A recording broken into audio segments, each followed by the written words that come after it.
ఇంటర్వ్యూకి వెళ్ళినప్పుడు ఒక హోప్ ఉంటుంది. ఈసారి ఖచ్చితంగా సెలెక్ట్ అవుతా అన్న నమ్మకం. కానీ రిజల్ట్ వచ్చినప్పుడు we will get back to you అని వినగానే మనలో ఒక సైలెంట్ బ్రేక్ అవుతుంది. కాల్ రాదు, మెయిల్ రాదు. ఇంకా అర్థమైపోతుంది మళ్ళీ ఫెయిల్ అయ్యాను. అప్పుడు ఏమనిపిస్తుందో తెలుసా? నాలో ఏమైనా లోపమా అని, నేను దేనికి పనికిరనా అని.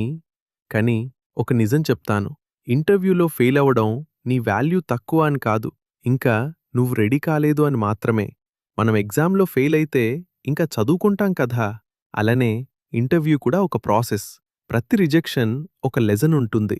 కొన్నిసార్లు కమ్యూనికేషన్ ఇంప్రూవ్ చేయాలి, కొన్నిసార్లు స్కిల్స్ అప్డేట్ చేయాలి, కొన్నిసార్లు కాన్ఫిడెన్స్ పెంచుకోవాలి. కానీ మనం ఏం చేస్తాం? ఒక ఫెయిల్యూర్తో మన సెల్ఫ్ కాన్ఫిడెన్స్ని పూర్తిగా కోల్పోతాం. గుర్తుపెట్టుకో, సక్సెస్ఫుల్ పీపుల్ అందరూ ఒక రోజులో గెలవలేదు. వాళ్ళు కూడా చాలా ఇంటర్వ్యూస్ ఫెయిల్ అయ్యారు, చాలా డోర్స్ క్లోజ్ అయ్యాయి. కానీ ఒక డిఫరెన్స్ మాత్రం ఉంది. వాళ్ళు నేను ట్రై చేస్తూనే ఉంటాను అని డిసైడ్ అయ్యారు.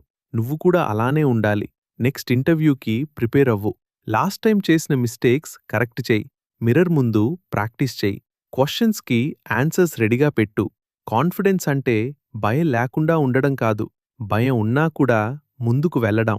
ఒకసారి కాదు, 10 సార్లు ట్రై చేయి. 11వ టైం నీ ఛాన్స్ వాస్తుంది.